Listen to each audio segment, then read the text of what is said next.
Praise the Lord. प्रभु की महिमा हो। हम ईसाई लोग मूर्ति पूजा क्यों करते हैं? सबसे पहले मूर्ति पूजा का मतलब क्या है और मूर्ति पूजा किसे कहते हैं, ये बहुत लोगों को पता ही नहीं है, मालूम ही नहीं है, क्योंकि इसके बारे में ज़्यादा बताया भी नहीं जाता है। इसलिए जो नए विश्वासी लोग हैं उन्हें भटकाया जाता है या उन्हें मालूम ही नहीं पड़ता कि क्या करें।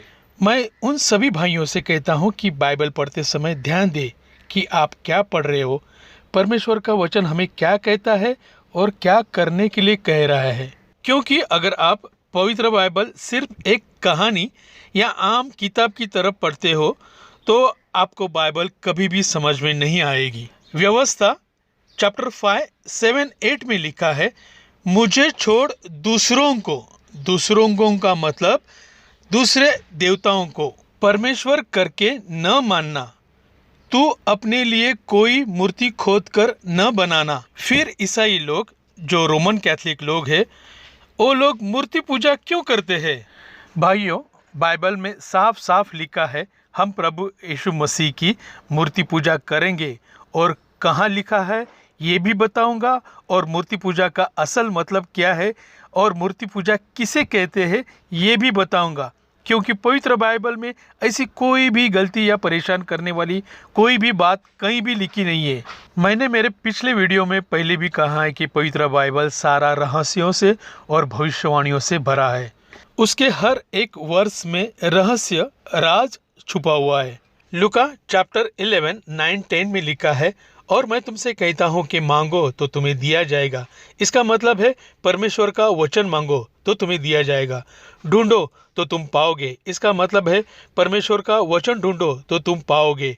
खटखटाओ तो तुम्हारे लिए खोला जाएगा। इसका मतलब जो अपने अंतर आत्मा के दरवाजे जो बंद है वो प्रभु के लिए खोल दो और प्रभु को अंदर आने दो। प्रकाशित वाक्य चैप्टर 3, 19-20 में लिखा है, मैं जिन जिन से प्रेम रखता हूँ उन सबको उल्हाना मतलब निषेध और ताड़ना मतलब सजा देता हूँ। इसके लिए उत्साही हो मतलब भरोसा रख, आशा रख और मन फिरा। देख मैं द्वार पर खड़ा हुआ खटखटाता हूँ, कोई मेरा शब्द सुनकर मतलब वचन सुनकर द्वार खोलेगा, उसके साथ मैं भोजन करूंगा। यह प्रभु आत्मिक भोजन की बात कर रहा है। जो लोग पिता परमेश्वर और पुत्र यीशु मसीह पर विश्वास करते हैं तो हमें सच्चा और जीवित परमेश्वर पर भरोसा, उसकी आज्ञा और उसकी ही आराधना करनी है। व्यवस्था चैप्टर 4, 15-19 में लिखा है, इसलिए तुम अपने विषय में बहुत सावधान रहना, क्योंकि जब यहोवा ने तुमसे होरेब पर्वत पर आग के बीच में से बात की तब तुमको कोई रूप न दिखाई पड़ा। कहीं ऐसा न हो कि तुम बिगड़ कर चाहे पुरुष, चाहे स्त्री, चाहे पृथ्वी पर चलने वाले किसी पशु, चाहे आकाश में उड़ने वाले किसी पक्षी के, चाहे भूमि पर रहने वाले किसी जंतु, चाहे पृथ्वी के जल में रहने वाले किसी मछली की रूप की कोई मूर्ति खोदकर बना लो, या जब तुम आकाश की ओर आंख उठाकर सूर्य, चंद्रमा और तारों को अर्थात आकाश का सारा तारांगण देखो, तब बहकर उन्हें दंडवत करके उनकी सेवा करने लगो, जिनको तुम्हारे परमेश्वर यहोवा ने धरती पर के सब देश वालों के लिए रखा है। इसका मतलब ये सारी चीजें परमेश्वर ने हमारे लिए, मनुष्य के लिए बनाई है, लेकिन मनुष्य ने उसकी पूजा करनी शुरू कर दी। दूसरा राजाओं चैप्टर 17, 14 में लिखा है, परंतु उन्होंने न माना।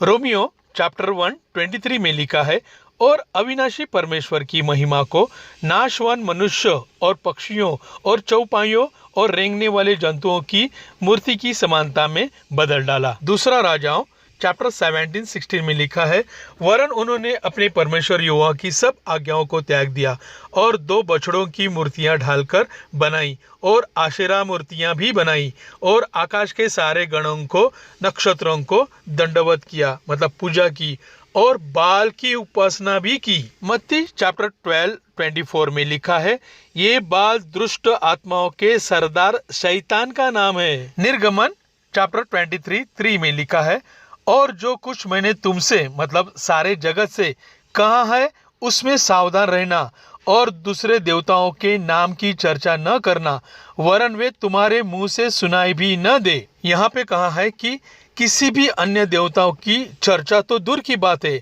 अपने मुंह से उनका नाम भी न लेना। दूसरा राजाओं 17:17 में लिखा है, उन्होंने अपने बेटे बेटियों को आग में होम करके चढ़ाया और भाभी मतलब भविष्य, शगुन और मुहूर्त बताने वाला से पूछने लगे और जादू टोना करने लगे। और यहोवा परमेश्वर की दृष्टि में जो बुरा था, जिससे वह क्रोधित भी होता है, उसे करने को अपनी इच्छा से बिक गए। और वर्ष 30 में लिखा है, बाबेल के मनुष्यों ने सुक्कोत बन्नोत को, कूद के मनुष्यों ने नेर्गेल को, हमाद के मनुष्यों ने अशिमा को और अवियों ने निभज और तरता की मूर्तियों को स्थापित किया। और सपवैर में लोग अपने बेटों को अद्रमलेक और अन्नमलेक नामक सपवैर में के देवताओं के लिए होम करके चढ़ाने लगे।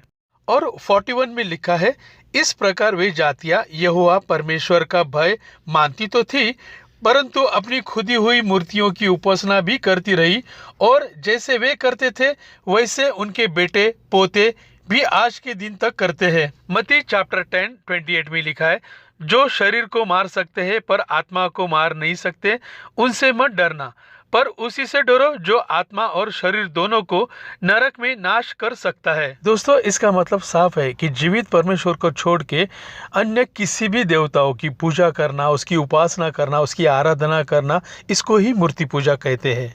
परमेश्वर ने ये सारी सृष्टि, स्वर्ग और स्वर्गदूत अपने सामर्थ्य से और अपने वचन यानी परमेश्वर का शब्द प्रभु यीशु मसीह के द्वारा बनाई गई है। केवल मनुष्य ही उसने अपने हाथों से बनाकर उसके अंदर अपनी सांसें डाली है। इसके लिए सारे जहां में परमेश्वर मनुष्य को प्रेम करता है और मनुष्य को हर बुराई से बचाना चाहता है, और इसलिए उसने अपने इकलौते पुत्र को भी बलिदान किया। फिर भी मनुष्य हर तरह की बुराई करके नरक की आग की तरफ बढ़ रहा है। दोस्तों, ये नरक की आग और कहीं नहीं है, ये ज्वालामुखी वल्क्यानो ही नरक की आग है।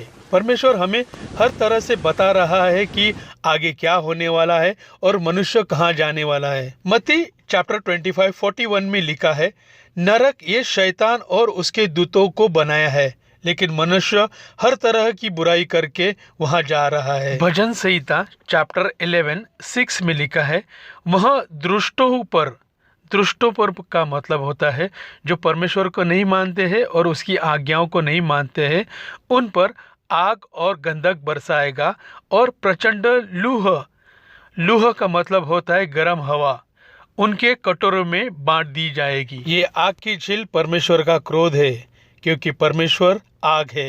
व्यवस्था चैप्टर 4:24 में लिखा है, क्योंकि तुम्हारा परमेश्वर यहोवा भस्म करने वाली आग है। व्यवस्था चैप्टर 32:22 में लिखा है, क्योंकि मेरे क्रोध की आग भड़क उठी है, जो पाताल की तह तक जलती जाएगी और पृथ्वी अपनी उपज समेत भस्म हो जाएगी और पहाड़ों की नींवों में भी आग लगा देगी। दोस्तों, ये वल्क्यानो, ये ज्वालामुखी यही जगह है जहां आग, गंधक और गर्म हवा है। दोस्तों, ये वीडियो थोड़ा सा लंबा हो गया, इसके लिए मैं अभी दूसरे वीडियो में बताता हूँ कि हम प्रभु यीशु मसीह की मूर्ति पूजा क्यों करेंगे और कहाँ पे लिखा है।